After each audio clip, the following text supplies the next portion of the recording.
My name is Hazel Whitmore. I'm 36 years old, a corporate attorney based in Atlanta, Georgia. My life used to revolve around two words: stable and secure. Or at least that's what I believed for the past 10 years, since the day I married the man I thought would be my strongest foundation. Jared Whitmore is a regional director for a major pharmaceutical company, a calm, resourceful man who always knew how to make everything look perfect from the outside. We met at a symposium in Houston. He approached me, slowly, deliberately, as if he knew exactly when to step forward and when to hold back. Everything between us unfolded so smoothly, I once wondered if fate was handing me a gift. We got married when I was 30. A simple wedding by Lake Tahoe, just close friends and family. I still remember the way he looked at me under the golden afternoon sun, warm, composed, and full of promise. 7 years passed and we built the kind of life people envy. A 2-story home in East Cobb, a new SUV, 2 golden retrievers, and summer vacations in Colorado. But what others saw was just the surface. About a year ago, I started noticing changes. At first, Jared came home late on Wednesday nights. Then it became more frequent. He always had an excuse: strategy meetings, product launches, or simply, things are hectic lately. I believed him. I wanted to. I was too exhausted from long hours at the firm to question it. Some nights I sat in the kitchen under dim light until nearly midnight, convincing myself he was stuck in traffic or finishing a quarterly report. But patience has a limit. One Friday night, after a full day in court, I came home and found his shirt draped over a chair, scented with a cologne I'd never smelled on him before. It was sweet, sharp, and far too youthful for a 43-year-old man. I asked about it. He smiled. "Oh, just trying something new. Don't like it?" I didn't answer. I walked into the kitchen, opened the fridge, grabbed a soda, and drank half the can, trying to swallow back the questions I wasn't sure I was ready to hear the answers to. A week later, I got a message from an old law school friend, Laura, who now works in the legal department at Jared's company. Her message was just one sentence. "Hazel, I know I probably shouldn't say anything, but I just saw Jared having dinner at Sky Terrace with a blonde. It wasn't you. They were sitting very close. Are you okay?" I read the message over and over in my car, parked outside the office.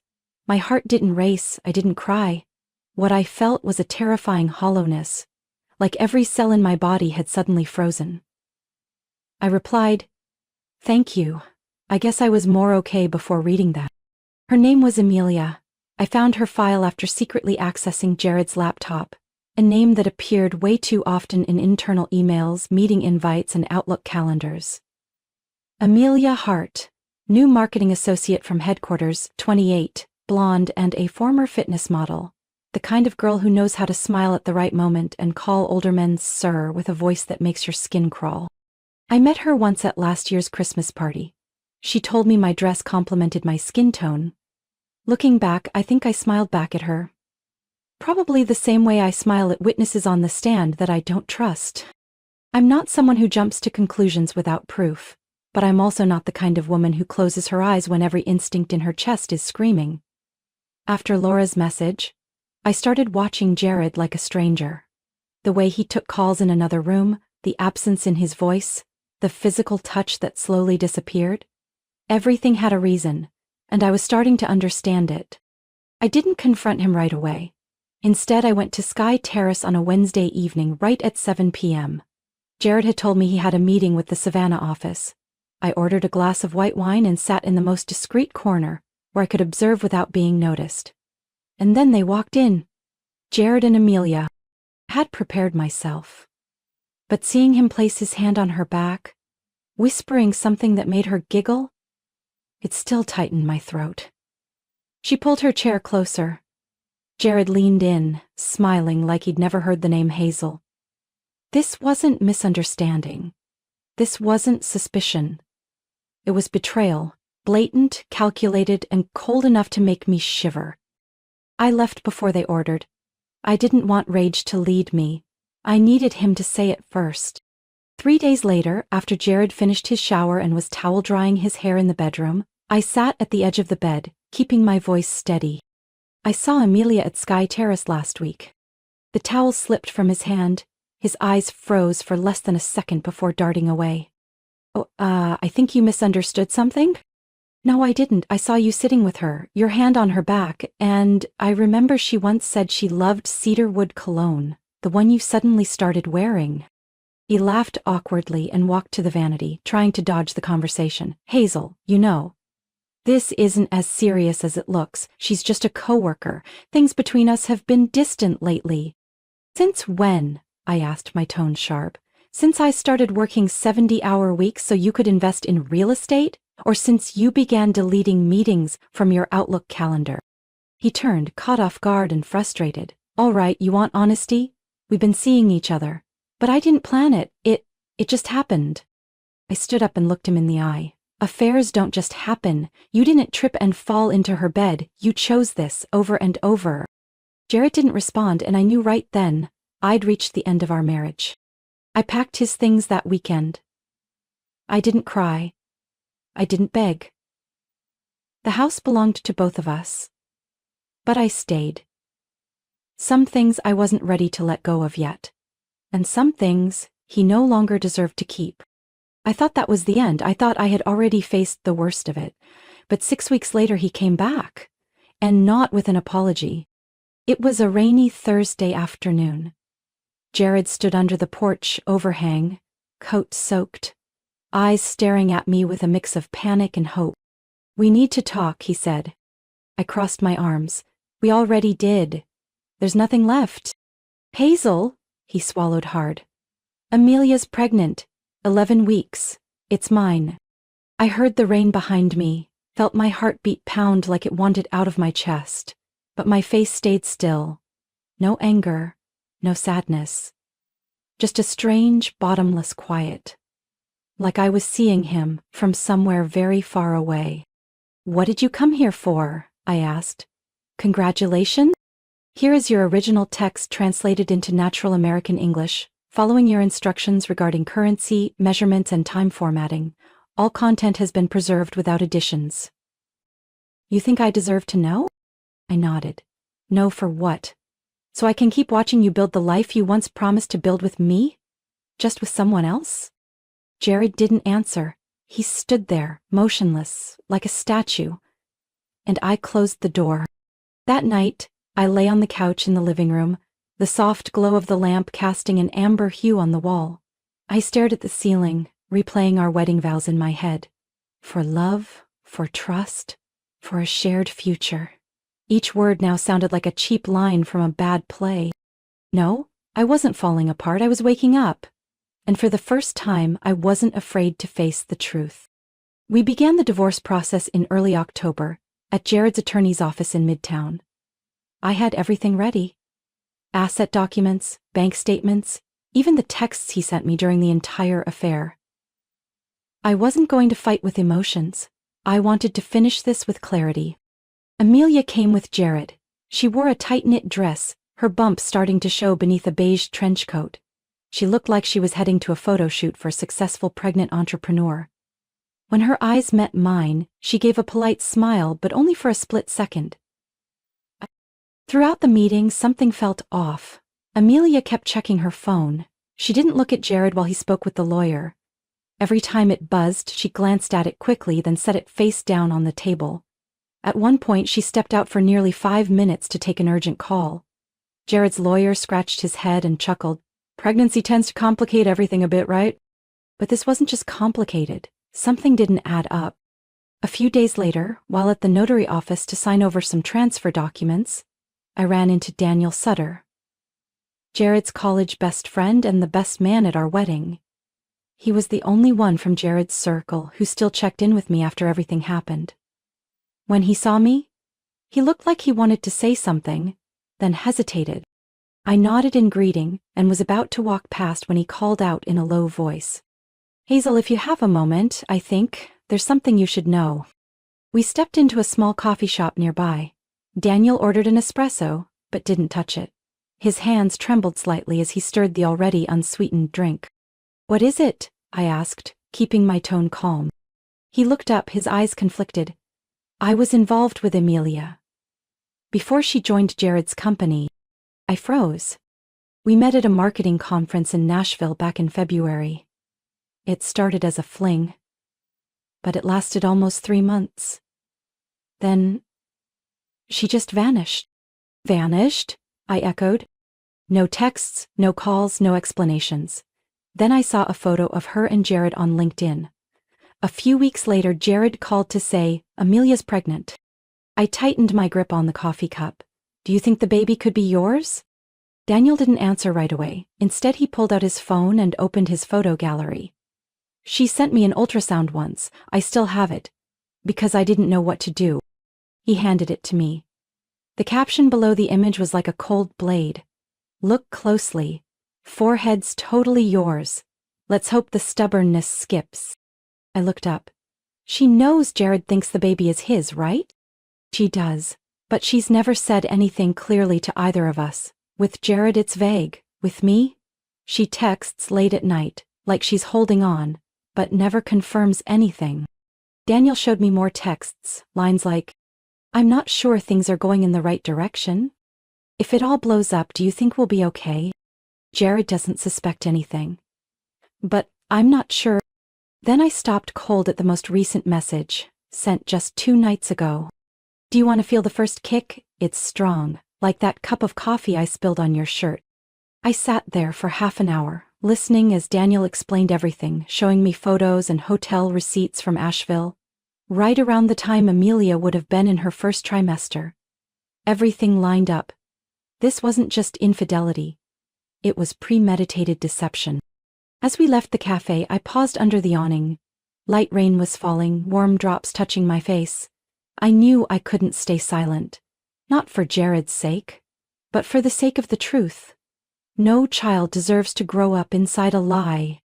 I picked up my phone and typed a single message to Jared. "When you're free, I need to talk. About Amelia. And the baby." Jared didn't reply right away. 2 days later he called back, voice tired. "Hazel, you said you wanted to talk. Can we just do it now?" "No," I replied. "I want to see you in person. No lawyers, no Amelia, just us." After a long pause, he agreed. We met at the coffee shop we used to love.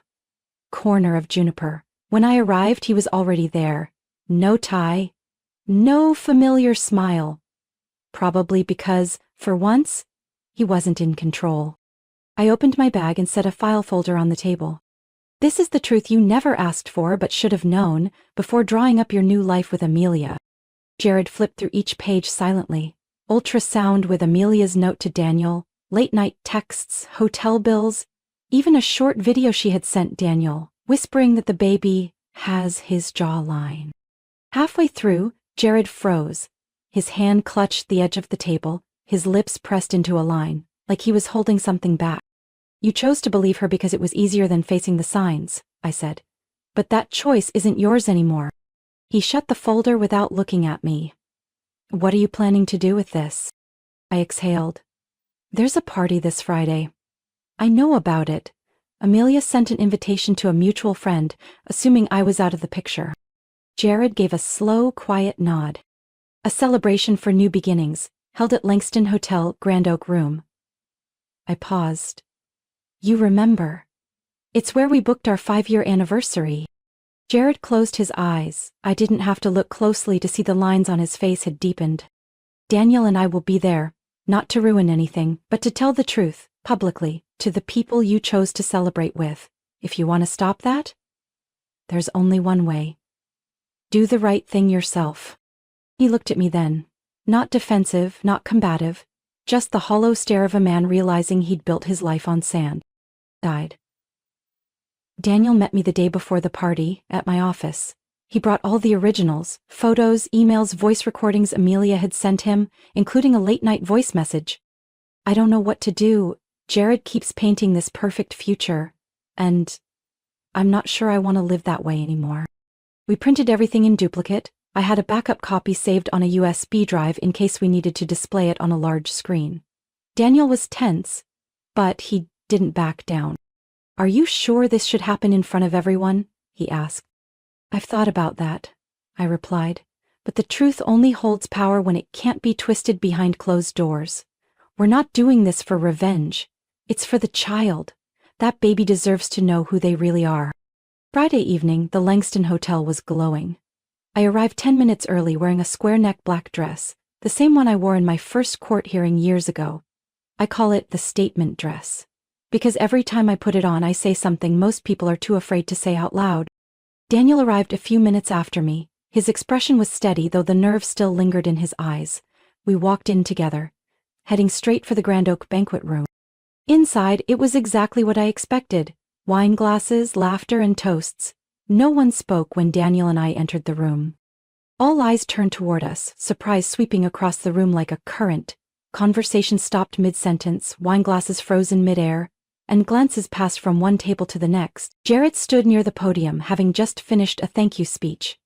Beside him, Amelia clung lightly to his arm as if to reinforce her place. She smiled. Until she saw me. Then her smile faltered mid-curve. I walked straight toward them and stopped a few steps away. Daniel stood beside me, calmer than I'd ever seen him. "Thanks for inviting me to the party, Amelia," I said. "I'm here to congratulate you both. But I also brought a gift. Something I think Jared should open before anyone raises another glass." Amelia spoke first, her smile now brittle. "Hazel, this is a private party. If you have something to say, maybe save it for another time." I looked directly at her. I thought that too. Until I realize what you've done doesn't just affect me, it affects the man standing next to you. Jared turned, his eyes suddenly on edge. Daniel stepped forward. "Amelia, we need to talk. And Jared needs to hear this too." I placed the folder on a nearby table and opened it. "Jared, these documents, messages, photos, recordings, even an ultrasound, they all point to one very likely truth. The baby Amelia's carrying might not be yours." He froze in place. Amelia let out a dry, sharp laugh. "What is this, classic jealousy, Hazel? Or are you trying to play the victim again, Daniel?" Daniel shook his head. "Amelia, you know better than anyone this isn't some story I made up. You're the one who sent me the ultrasound with the note, 'Forehead's totally yours.'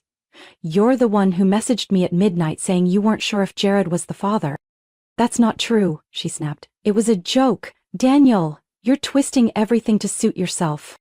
I pulled out a printed photo from my phone, the one she had sent Daniel, along with the recording of her voice saying, "Do you want to feel the first kick?" I turned to Jared. "Were you ever invited to her ultrasound appointments?"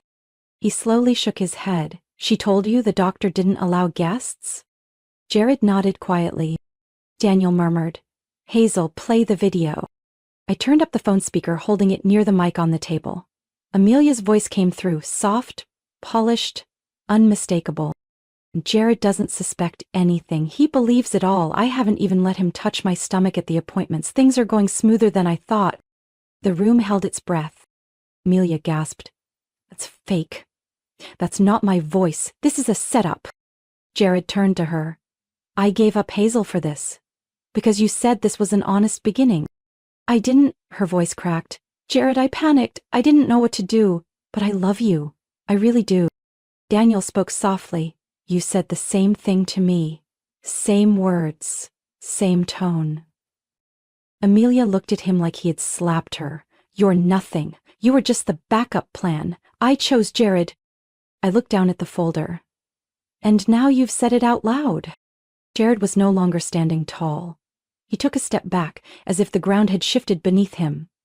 I had never seen his eyes that red, not from anger, but from a collapse he couldn't stop. He turned to Amelia, his voice barely audible. "When were you going to tell me?" There was no answer. A wave of silence moved through the room, then people began leaving. An older couple slipped out first, avoiding eye contact.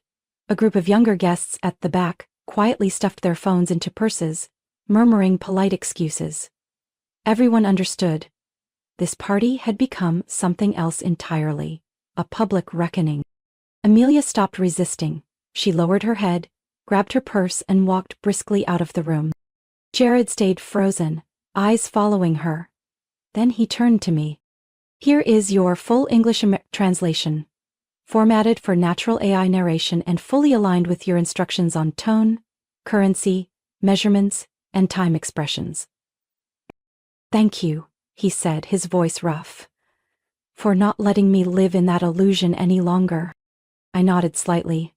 I didn't do this for you, I did it for the truth. And for the child. They deserve to grow up knowing the real story. Daniel stood next to me, silent but steady. We didn't win anything. But we were no longer deceived. After Amelia left the party, the air inside the room never quite returned to normal. Jared stood frozen. The remaining guests lingered, partly out of politeness, partly out of curiosity, waiting to see what would happen next. I didn't say anything else. The truth had already been laid out in that room, and there was no need to repeat it. Eventually, Jared turned to me. His eyes were red, no longer sharp with confidence like the man who once led every meeting without hesitation. Hazel, he began, voice on the verge of breaking. I was wrong. About everything. About you, about her, about that so-called new beginning I blindly chased. I looked at him, quietly. I don't know how to make it right, he continued. But if you give me a chance, just one, I'll prove some things can be fixed. I took a deep breath. Not everything needs fixing, Jared. Some things need letting go. I can't let you go, he said quickly. 7 years, Hazel. We were a team. I was foolish, but you know me better than anyone, right?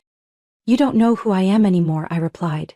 The woman you left 6 months ago isn't here now. She survived. She learned how to breathe again, and she realized her worth doesn't depend on how someone else sees her. Silence. Jared lowered his head, shoulders trembling slightly. I continued, calmly. I'm not saying this to punish you, I just moved on. Moved on? He looked up. You mean someone else? I nodded. We reconnected at a legal conference 3 months ago. His name is Noah Bennett. We went to college together, lost touch for years. Jared seemed stunned. His face looked hollow, as if he'd lost both his direction and his anchor. Do you know what it felt like seeing you walk into that room tonight? He asked hoarsely. I thought you came to destroy the evening, but instead, you saved me from living a lie for the rest of my life.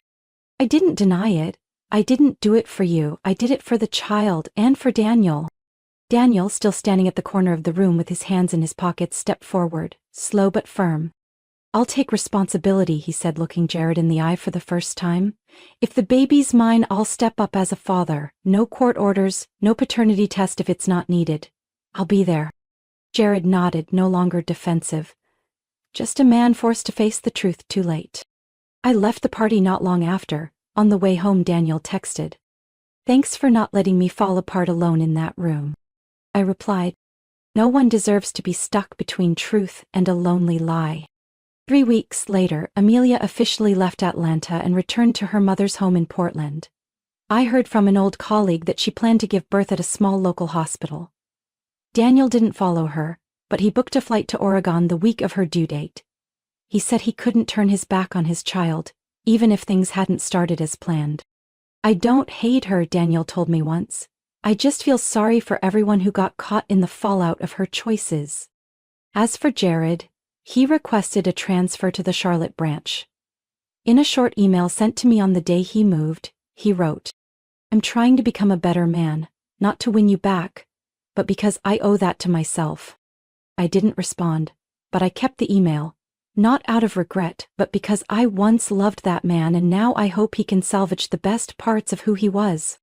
As for me, Noah and I are still getting to know each other. No rush, no weight of expectation. He didn't come to fill a void, but to walk alongside me. On weekends when he brings his daughter from a previous marriage to visit, I feel something soften inside me. Life no longer feels like a rigid blueprint.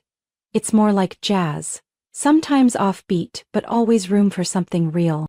2 months after the party at the Langston Hotel, I got a message from Daniel. She's here. Her name is Lily. She's got my jawline, cries like no one else.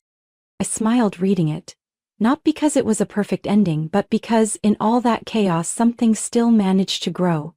A child born out of disorder, but deserving of a gentler start. Daniel sent a photo. Lily curled in a knitted blanket, eyes shut, lips slightly curled as if dreaming of a world not yet cracked. He didn't need to say it. I knew he would stay. Not because of obligation, but because something deeper had anchored him. He flew to Portland as soon as the hospital called. He didn't stay with Amelia, but he signed the birth certificate. I knew that wasn't easy. But he chose what was right, not what was convenient. Jared left Atlanta. I haven't heard anything since, only that he's trying to rediscover himself in a city where no one knows him as someone's husband or father. Sometimes distance is the only space, wide enough to hold what's left. My life now looks nothing like the woman who once sat in a dark kitchen waiting for a text that never came. I wake earlier, eat breakfast slower, and no longer force myself to be strong all the time. Noah, the man I once called the missed turn, has become my real companion. We're not rushing, not covering cracks with new paint. Every conversation, every dinner we cook, every weekend with his daughter at the park reminds me, love doesn't blind you, it illuminates. We're planning a small backyard wedding, no bridesmaids, no stage, just a few friends, some candles, and a quiet promise. I used to think happiness was a destination. Now I know, it's something we learn to build, day by day, even when your hands are still shaking and your heart still remembers pain.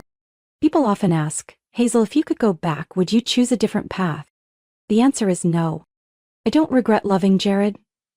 I don't regret trusting him. Because without those years, I wouldn't have had the courage to face the truth, or the strength to rise from heartbreak without becoming hardened. This isn't a revenge story. I didn't stand up to expose someone just to make them hurt like I did. I did it because truth deserves to exist outside whispered corners. I didn't survive to prove anything to the world. I survived because I deserve to live a life I choose for myself. And if you've made it this far, if you're in the middle of betrayal, doubt, or loss, I don't have perfect answers, but I do have this. Truth, as brutal as it is always the beginning of freedom. Last night, while watering the garden, I caught a blurry glimpse of myself in the window pane. No chaos, no shields, no need to pretend to be anyone else. Just a woman, standing in her own garden, knowing exactly what to keep and what she's finally ready to release. No need to say it out loud, some things are already clear enough. Hazel's story isn't just about overcoming betrayal. It's a reminder that truth, even when painful, is where freedom begins. In real life, we all face collapses that feel impossible to recover from. But how we respond, how we listen to ourselves and move forward with grace, defines who we become. Not the one left behind, but the one who stood up and rewrote her story, on her own terms. What do you think about Hazel's journey and the choices she made?